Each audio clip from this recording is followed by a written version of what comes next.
अस्सलामुअलैकुम स्टूडेंट्स, उम्मीद करता हूँ आप लोग खैरियत से होंगे। हाजिर हूँ एमएफ इंग्लिश सेंटर से। तो स्टूडेंट, आज जो है वो स्पेसिफिक हीट कैपेसिटी समझेंगे कि आपको पता है कि हर चीज़ हर चीज़ में ये सलाहियत होती है कि वो हीट को अब्जॉर्ब कर सकती है, एनर्जी को अब्जॉर्ब कर सकती है। जैसे कि ह्यूमन बॉडी, हमारा एक जिस्म है, वो भी हीट को अब्जॉर्ब करता है। कैसे कि अगर आप कोई गर्म चीज़ छू लें तो आपका जो जिस्म है वो हीट अब्जॉर्ब कर लेगा और आपका हाथ जल जाएगा अगर उसका टेम्परेचर ज़्यादा होता है। अब इसी तरह से जो है वो सन से आने वाली जो हमारे पास हीट एनर्जी होती है उसको जो है वो हमारा सराउंडिंग वो भी अब्जॉर्ब करता है। तो हीट कैपेसिटी हमें क्या बताती है कि कितना हमें जो है वो टेम्परेचर चाहिए होगा कि हमारा या किसी भी ऑब्जेक्ट का जो टेम्परेचर है वो 1 केल्विन बढ़ जाए, यानी कितनी हीट हमें चाहिए होगी। हीट कैपेसिटी हमें क्या बता रही है कि कितनी हीट हमें चाहिए होगी कि किसी भी ऑब्जेक्ट का जो टेम्परेचर है वो 1 केल्विन से बढ़ जाए। तो इसको जो है हमने आज समझना है इंशाल्लाह। डिटेल में जो है ये मैं आपको समझाऊंगा और इसका जो न्यूमेरिकल है वो भी करवाऊंगा। ठीक है, तो इम्पोर्टेंट चीज़ है और पेपर में इसका न्यूमेरिकल और ये दोनों चीज़ें आ सकती हैं डेफिनेशंस के तौर पर। आसान चीज़ें हैं, अगर आप समझ लेंगे तो ईजिली कर सकेंगे। तो ग्रुप में अगर आप ऐड होना चाहें तो कांटेक्ट कर लीजिएगा। ग्रुप में आपको ऐड कर लिया जाएगा। ग्रुप में ऐड होने की जो फीस है वो साल में आपको एक बार पे करनी है, जिसमें नोट्स आपको फ्री मिल जाएंगे।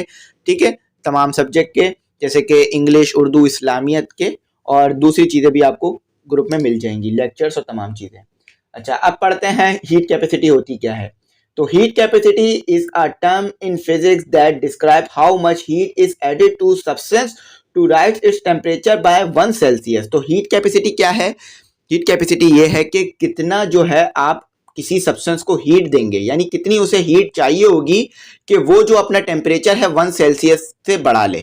फॉर एग्जाम्पल, ये आपके पास मार्कर है या कोई भी आप एक बॉक्स बना लीजिए। ये आपके पास बॉक्स है, ये आपके पास बॉक्स ए है, ये आपके पास बॉक्स बी है। ठीक है, इस तरह ये इजीली समझ में आ जाएगा।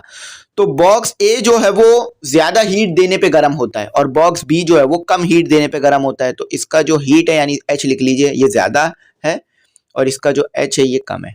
ठीक है, अच्छा, अब हमारे पास कितना हमें टेम्परेचर देना पड़ेगा बॉक्स ए को कि उसका जो हमारे पास टेम्परेचर है वो 1 सेल्सियस से बढ़ जाए। यानी अभी इसका जो है ना वो जो टेम्परेचर है वो 10 सेल्सियस है। ठीक है, और इसका जो टेम्परेचर है ये हमारे पास है 5 सेल्सियस। ठीक है, तो हीट कैपेसिटी क्या बताती है कि इस बॉक्स ए को आप कितनी हीट देंगे कि इसका टेम्परेचर जो है ना वो 10 से 11 सेल्सियस हो जाए। ठीक है, ये बताती है हीट कैपेसिटी आपको कि कितनी आप हीट देंगे किसी सब्सटेंस को कि उसका टेम्परेचर जो है वो 1 केल्विन से बढ़ जाए। कितने से? 1 केल्विन से। अब इसी तरह से आप जो है वो बॉक्स बी के लिए स्पेसिफिक हीट कैपेसिटी अलग होगी। तो जब आप इसको जो है वो टेम्परेचर देंगे यानी हीट देंगे तो फिर ये जो है वो हीट लेकर अपना जो टेम्परेचर है वो 1 सेल्सियस से बढ़ा लेगी और जो है वो 6 सेल्सियस हो जाएगी। ठीक है, तो मुख्तलिफ सब्सटेंस के लिए हीट कैपेसिटी मुख्तलिफ होगी। जैसे कि ये बॉक्स ए जो है वो आयरन से बना हुआ है और ये बॉक्स बी जो है वो स्टील से बना हुआ है या किसी और मटेरियल से बना हुआ है। तो मुख्तलिफ सब्सटेंस के लिए, एलिमेंट के लिए हीट कैपेसिटी मुख्तलिफ रहेगी। तो हीट कैपेसिटी को सिंपल समझ लीजिए कि वो हीट जो कि हमें चाहिए होगी किसी भी सब्सटेंस का टेम्परेचर 1 केल्विन तक, 1 सेल्सियस तक बढ़ाने के लिए, या 1 केल्विन तक बढ़ाने के लिए, या 1 फ़ारेनहाइट तक बढ़ाने के लिए। ठीक है, हमारे पास मुख्तलिफ यूनिट होते हैं ना टेम्परेचर के। अच्छा, ये उम्मीद करता हूँ कि आपको हीट और टेम्परेचर के अंदर कोई परेशानी नहीं हो रही होगी इन दोनों को डिफ्रेंशिएट करने में। कि आपको बता चुका था पहले ही वीडियो में कि हीट क्या है। हमारे पास हीट जो है वो एनर्जी है, फॉर्म है एनर्जी की, और ये क्या होती है, एक बॉडी से दूसरी बॉडी में चली जाती है। और टेम्परेचर क्या है? टेम्परेचर जो है आपको बताता है कि कोई बॉडी कितनी ठंडी है, कितनी गर्म है। अगर बॉडी ठंडी है तो वो जो है उसका टेम्परेचर कम है, अगर बॉडी जो है वो गर्म है तो उसका टेम्परेचर जो है वो ज़्यादा है। तो आप जो है वो टेम्परेचर से किसी भी चीज़ का गर्म या ठंडा होना पता करते हैं। ठीक है, अच्छा, तो अब आ जाते हैं हीट कैपेसिटी का फार्मूला क्या है। हीट कैपेसिटी का फार्मूला होता है आपके पास Q अपॉन डेल्टा टी। अच्छा, अब ये डेल्टा टी तो आप समझ सकते हैं टेम्परेचर है, लेकिन ये क्यू क्या है? देखिए, हीट को जो है ना वो ऐसे रिप्रेजेंट किया जाता है क्यू से। ठीक है, अब आपको हीट लिखनी है तो फॉर्मूले में बार बार हीट हीट हीट नहीं लिखेंगे, आप क्यू लिखेंगे। अच्छा, डेल्टा टी क्या है? Change in temperature. Change in temperature कैसे निकलता है ये मैं आपको जो है वो बता देता हूँ, आप इसको लिख लीजिएगा। ठीक है, फिर आपको चेंज इन टेम्परेचर निकालना आ जाएगा। चेंज इन टेम्परेचर निकलता है हमारे पास T2 में से T1 को माइनस करने से। ठीक है, T2 में से T1 को माइनस करने से, यानी initial temperature final temperature, final temperature में से इनिशियल टेम्परेचर को माइनस कर देंगे तो T2 निकल आएगा, डेल्टा टी निकल आएगा। अब फॉर एग्जाम्पल ये डेल्टा टी होता है चेंज इन टेम्परेचर का साइन, ठीक है, ऐसे लिख देते हैं ऐसे। फॉर एग्जाम्पल आपके पास एक जो है वो बार है, ठीक है, एक रॉड है। अब इसका टेम्परेचर था T1, यानी इसका टेम्परेचर था 50 आपके पास, ठीक है। आपने जो है इसे हीट अप किया, हीट दी इसे, तो अब इसका जो टेम्परेचर है वो बढ़ गया, ठीक है, बढ़ गया। तो अब इसका टेम्परेचर हो गया 55। पहले इनिशियल टेम्परेचर T1 जो था इसका 50 था, अब T2 जो है वो 55 हो गया हीट देकर। अब आपको चेंज निकालना है कि कितना चेंज आया, तो आप क्या करेंगे, T2 में से T1 माइनस कर देंगे। T2 क्या है आपके पास, T2 है आपके पास 55 और T1 क्या है आपके पास 50, तो डेल्टा टी कितना आ रहा है आपके पास, डेल्टा टी आपके पास आ रहा है, डेल्टा टी आपके पास 5 आ रहा है। और यूनिट क्या है, अब वो यूनिट आपने देख सकते हैं कि हमने जो भी लिया हमने ये सेल्सियस में लिए थे टेम्परेचर, ठीक है। तो अब आपके पास यूनिट सेल्सियस आएगा, ठीक है, 5 डिग्री सेल्सियस। तो इस तरह से जो है हमारे पास चेंज निकलता है टेम्परेचर का। तो ये लिखा हुआ है यहाँ पे क्यू अमाउंट ऑफ हीट या हीट कितनी हीट है आपके पास, ठीक है, एनर्जी है ना।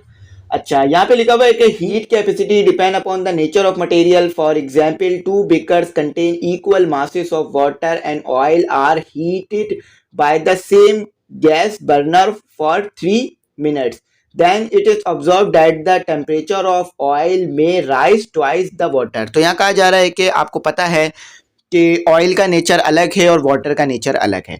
तो ऑयल जो है वो हमारे पास जल्दी गर्म हो जाता है और वाटर जो है वो हमारे पास देर में गर्म होता है, ठीक है।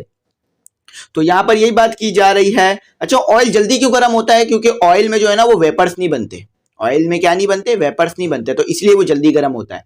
अब पानी में देर से गर्म क्यों होता है, क्योंकि उसमें वेपर्स बनते हैं और वो स्टीम भी बन जाता है। अच्छा, तो ऑयल जल्दी गर्म हो गया, तो ऑयल की अगर आपको जो है वो स्पेसिफिक हीट कैपेसिटी जो है, स्पेसिफिक हीट यानी इसको स्पेसिफिक हीट कितनी क्या होगी, ऑयल की स्पेसिफिक हीट ज्यादा होगी, क्योंकि वो जल्दी जो है वो उसका एक यूनिट टेम्परेचर बढ़ जाएगा, और वाटर की कम होगी क्योंकि इसका जो है वो देर में बढ़ेगा, ठीक है। तो ये यहाँ पर मैंने आपको बता दिया। अब स्पेसिफिक हीट क्या होती है इसको भी जो है वो समझ लेते हैं। तो पीछे हमने क्या पढ़ा, पीछे हमने ये पढ़ा था कि किसी भी सब्सटेंस का या किसी भी चीज का जो है हमने वो बढ़ाना है 1 डिग्री टेम्परेचर या 1 सेल्सियस टेम्परेचर, तो वो जो है हमारे पास स्पेसिफिक हीट है। अब स्पेसिफिक वो हमारे पास हीट कैपेसिटी है, लेकिन यहाँ पर हमने स्पेसिफिक हीट को पढ़ना है, तो चलें स्पेसिफिक हीट को देख लेते हैं। तो अब जो है हमारे पास स्पेसिफिक हीट है। स्पेसिफिक हीट क्या होती है इसको भी देख लेते हैं सही से।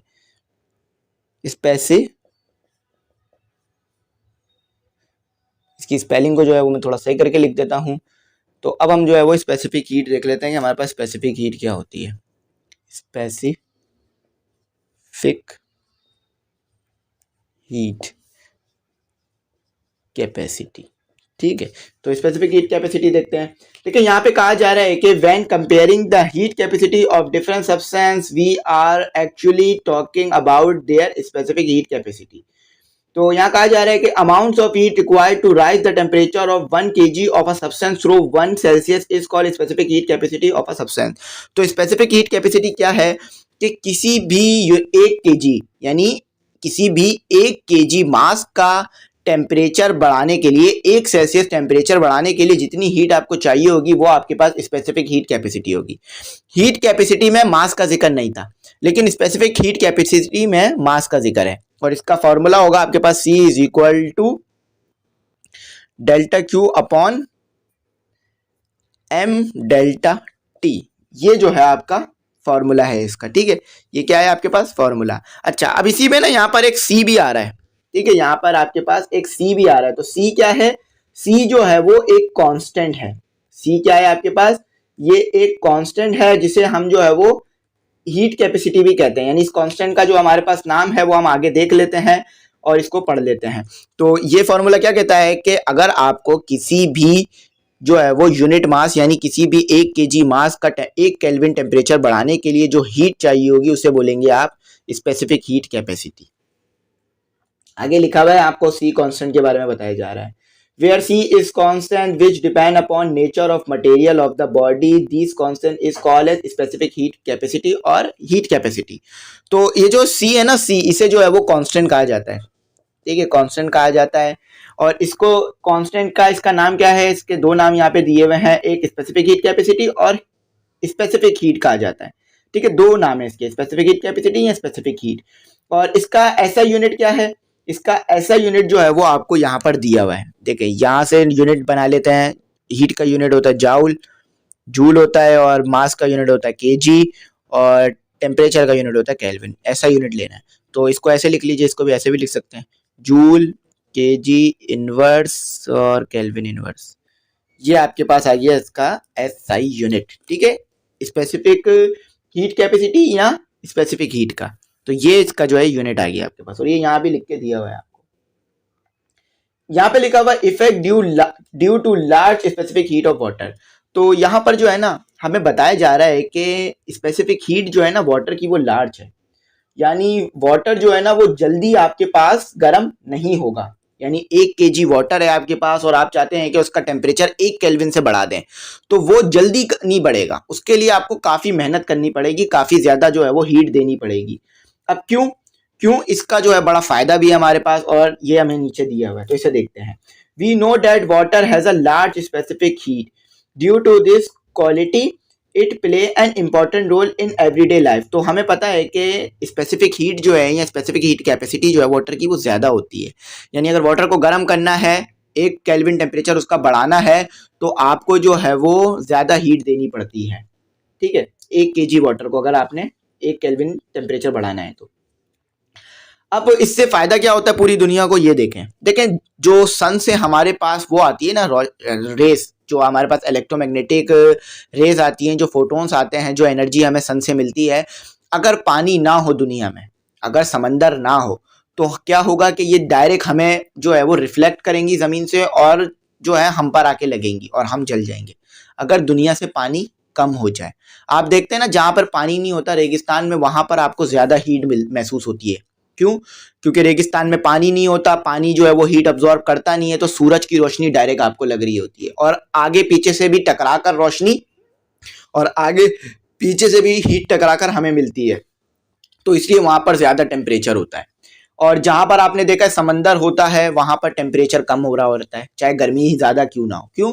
क्योंकि टेम्परेचर जो वो सन से जो रोशनी आती है वो टकरा जाती है, सन से जो हीट आती है वो टकराती है समंदर से, और समंदर का पानी उसे अब्जॉर्व कर लेता है, पानी उसे अब्जॉर्व कर लेता है क्योंकि उसकी स्पेसिफिक हीट ज़्यादा है और उसका टेम्परेचर कम ज़्यादा आसानी से नहीं बढ़ा सकते हम, तो इसीलिए फिर हमें कम टेम्परेचर मिलता है। यानी जो वो अब्जॉर्व कर लेता है समंदर, तो हमारे को वो नहीं मिल रहा होता, हम पर आके टकरा रहा नहीं होता।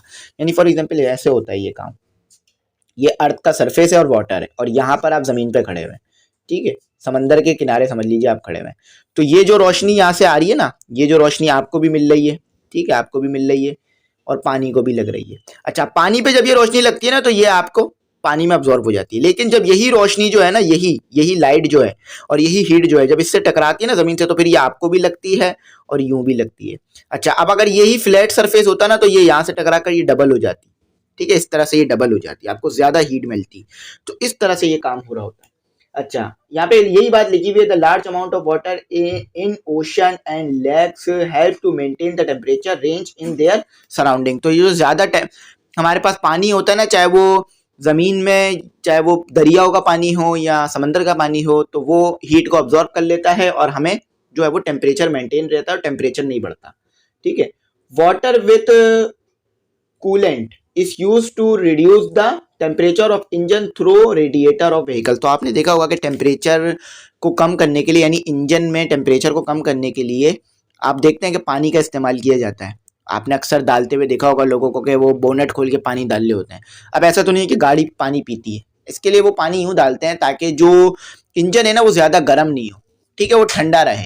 अगर वो नहीं डालेंगे पानी, तो वो इंजन ज़्यादा आपका जो है वो गर्म हो जाएगा, क्योंकि पानी जो है वो हीट को अब्जॉर्ब कर रहा होता है और उसका आपको पता है स्पेसिफिक हीट ज़्यादा है उसकी, तो वो इतनी जल्दी गर्म भी नहीं हो पाता। ऐसा तो नहीं है जैसे पानी डाला डायरेक्ट गर्म हो गया, बल्कि थोड़ा टाइम लेता है गर्म होने में और फिर वो हीट अब्जॉर्ब कर लेता है इंजन से। Water also help to maintain our body temperature. तो बॉडी टेम्परेचर को भी मेंटेन करने के लिए इस्तेमाल होता है वाटर। कैसे? कि कराची में बहुत ज़्यादा गर्मी है फॉर एग्जाम्पल, तो आप क्या करते हैं, पानी अपने ऊपर डाल लेते हैं। पानी डालने से क्या होता है, आपका जिस्म ठंडा हो जाता है। और वो ठंडा कैसे होता है? लोग बोलते हैं कि पानी ठंडा है तो इसलिए ठंडा हो गया, नहीं, बल्कि पानी ने आपका टेम्परेचर कुछ अब्जॉर्ब कर लिया तो आपको थोड़ी राहत मिली। अगर आप वो पानी अपने ऊपर नहीं डालेंगे तो आपका टेम्परेचर वही बढ़ा रहेगा। ठीक है, जैसे ही आपने अपने जिस्म पे पानी को बहाया, फॉर एग्जाम्पल ये आप खड़े में हैं, आपने जैसे ही जो है पानी को बहाया अपने ऊपर, तो इस पानी ने क्या किया, आपके टेम्परेचर को अब्जॉर्ब कर लिया, जो आप इतने गर्म हो रहे थे उसे ठंडा कर दिया और फिर वो गर्म पानी होकर बह गया। ठीक है, इस तरह से ये काम होता है। तो ये मैंने आपको डिटेल में समझा दिया। तो स्पेसिफिक हीट कैपेसिटी क्या है? किसी भी 1 kg मास का, चाहे वो कोई भी 1 kg मास हो, पानी हो, ऑयल हो, कोई भी हो, किसी भी 1 kg मास का अगर आप टेम्परेचर बढ़ाना चाहते हैं तो उसे एक खास अमाउंट में हीट देनी पड़ेगी, तो इसे कहा जाता है स्पेसिफिक हीट कैपेसिटी। फॉर्मूले से भी समझ सकते हैं। अब इसका एक छोटा सा न्यूमेरिकल है, वो करते हैं और फिर हमारा जो है ये टॉपिक खत्म हो जाएगा। तो स्टूडेंट हमारे पास जो न्यूमेरिकल नंबर 2 है उसको सॉल्व कर लेते हैं। तो न्यूमेरिकल नंबर 2 जो है हमारे पास, वो देख लेते हैं कैसे होगा। तो न्यूमेरिकल नंबर 2 है हमारे पास, हमें कहा जा रहा है कि the thermal energy required to raise the temperature of 5 gram of water. आपके पास 5 ग्राम है वाटर का, यानी पानी का 50 ग्राम आपके पास पानी है। तो आपने क्या करना होगा, आपने यहाँ लिखना होगा सबसे पहले मास। आपके पास मास कितना है? 50 ग्राम। लेकिन आपको पता है ऐसा यूनिट ग्राम नहीं होता है, ऐसा यूनिट आपके पास होता है केजी। तो आप 50 को 1000 से डिवाइड करा दीजिए तो आपके पास क्या आ जाएगा, केजी में आ जाएगा। ठीक है, केजी में आ जाएगा। तो जब आपने डिवाइड करा तो 0.05 केजी हो गया। पानी का जो मास है 0.05 केजी है। अच्छा, तो टेम्परेचर क्या है, और आपने जो है ना वो 5 ग्राम वाटर जो है ना उसका टेम्परेचर बढ़ाना था 40 सेल्सियस से 70 सेल्सियस तक। ठीक है, 40 सेल्सियस यानी T1 जो है आपके पास 40 सेल्सियस इनिशियल टेम्परेचर। ठीक है, कम वाला टेम्परेचर इनिशियल होगा और ज़्यादा वाला टेम्परेचर फाइनल होगा। लेकिन फॉर्मूले में तो आपको इनिशियल और फाइनल टेम्परेचर पुट करने का ऑप्शन ही नहीं दिया हुआ, वहाँ तो आपको चेंज पुट करना है। तो आप क्या करेंगे, वहाँ पर चेंज पुट करेंगे। ठीक है, चेंज कैसे निकालते हैं मैं आपको बता चुका हूँ पहले भी, और यहाँ भी गाइड कर दूंगा। तो यहाँ पर जो आपके पास एनर्जी है, यानी जो हीट आपने दी वो दी 6300 जूल। पता क्या करना है, टू फाइंड करना है हमने यहाँ पर सी स्पेसिफिक हीट या स्पेसिफिक हीट कैपेसिटी। सॉल्यूशन लिख लेते हैं, फॉर्मूला जो है वो डेल्टा क्यू, ठीक है, C is equal to delta Q M delta T, ये आपके पास इसका फॉर्मूला है। ठीक है, सबसे पहले जो है हमें डेल्टा टी निकालना पड़ेगा। तो डेल्टा टी निकाल लेते हैं। डेल्टा टी कैसे निकलता है, T2 माइनस T1। ठीक है, उसके बाद जो है हमारे पास यहाँ पर T2 क्या दिया हुआ है, 70 सेल्सियस और 40 सेल्सियस, तो ये हो गया हमारे पास 30 सेल्सियस। अच्छा, और यहाँ पर आप जानते हैं कि टेम्परेचर भी 30 सेल्सियस नहीं ले सकते, केल्विन में लेना पड़ेगा। तो देखिए, बात याद रखें कि जब भी आप डिफरेंस निकालेंगे ना, चाहे वो सेल्सियस में निकालें या केल्विन में, सेम आएगा। यानी अगर मैं 70 को जो है वो पहले केल्विन में ले जाता, यानी 70 सेल्सियस को पहले केल्विन में ले जाता और 40 सेल्सियस को केल्विन में ले जाता और फिर दोनों को माइनस कराता चेंज निकालने के लिए, तो भी मेरे पास सेम ही आता 30 केल्विन। ठीक है, तो भी मेरे पास 30 केल्विन आता। आप चाहें तो ये कर लीजिएगा कि 70 सेल्सियस को जो है वो केल्विन में ले जाए और 40 सेल्सियस को भी केल्विन में ले जाए, फिर दोनों को माइनस करा दें, तो भी आपके पास क्या आएगा, सेम 30 केल्विन ही आएगा, क्योंकि चेंज जब निकालते हैं आप तो सेम आता है। ठीक है, अब आप फॉर्मूला लिख लीजिए। डेल्टा क्यू दिया, क्या दिया हुआ है आपको, 6300। अच्छा, आपको इसी के साथ साथ इन्होंने जो है वो 0.05 जो है वो मास दिया हुआ था और चेंज इन टेम्परेचर 30 आया हमारे पास। देखिए यहाँ पे चेंज इन टेम्परेचर है ना, तो चेंज इन टेम्परेचर मेरे पास 30 आया। चलें, सबसे पहले हम क्या करते हैं, नीचे वालों को मल्टीप्लाई करा देते हैं ताकि जो है वो थोड़ा सा सॉल्व हो जाए हमारा जो है वो सवाल। तो 0.05 मल्टीप्लाई बाय 30, ठीक है, तो 1.5 आ रहा है। ठीक है, अच्छा, तो 1.5 जो है हमारे पास यहाँ पर आ गया। अब 1.5 लिखने के बाद हमने क्या करना है, बस सिंपल इन्हें डिवाइड करा देना है। तो 6300 डिवाइडेड बाय 1.5। ठीक है, तो अब 1.5 से जब मैंने डिवाइड कराया तो मेरे पास आंसर क्या आया, ये मैं लिख देता हूँ आपके लिए। तो इसको पहले सॉल्व करते हैं।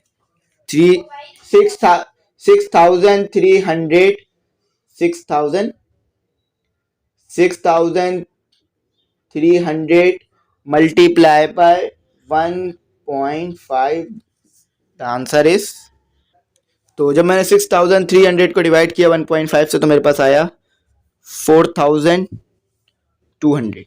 ठीक है, और यूनिट तो आपको पता है इसका, जूल, केजी इनवर्स और केल्विन इनवर्स। ठीक है, ये इसका जो है वो यूनिट आ गया। जूल यानी हीट, केजी इनवर्स यानी आपके पास मास, और केल्विन इनवर्स यानी आपके पास टेम्परेचर। तो इस तरह से जो है ये न्यूमेरिकल होना था, सिंपल न्यूमेरिकल था, ज़्यादा जो है वो थोड़ा कोई मुश्किल इतना नहीं था। तो ये मैंने आपको जो है वो करवा दिया, उम्मीद करता हूँ आपको समझ में आ गया होगा। अब जो है हमने 9.3 heat of fusion and heat of vaporization इसको करना है। ठीक है, ये जो है वो अगला करेंगे, अगली वीडियो में हम जो इसको समझेंगे। मैं डिटेल में आपको इसका कॉन्सेप्ट दे दूंगा, इंशाल्लाह आपको बात जो है वो वहीं पर समझ में से आ जाएगी। अच्छा, यहाँ पर मैं आपसे कहूँगा कि अगर आप ग्रुप में ऐड होना चाहें तो हो सकते हैं। ग्रुप में ऐड होने की फ़ीस साल में सिर्फ एक बार पे करनी है, और आप फीस जो है वो इजी पैसा या जैश कैश के थ्रू पे कर सकते हैं। और यहाँ पर मैं आपको बता दूँ कि नोट्स जो है फिजिक्स, इंग्लिश, इस्लामियत, उर्दू के बन गए हैं, कांटेक्ट कर लीजिएगा। एक नोट्स की फ़ीस हमने 100 रुपीज़ रखी है, तो वो आपको प्रोवाइड कर दिए जाएंगे। तो आखिर में कहूँगा चैनल ज़रूर सब्सक्राइब कीजिएगा, बेल आइकन ज़रूर प्रेस कीजिएगा, ताकि चैनल भी जो है वो ग्रो करे। Thanks for watching. अल्लाह हाफिज़, दुआ में याद रखिएगा।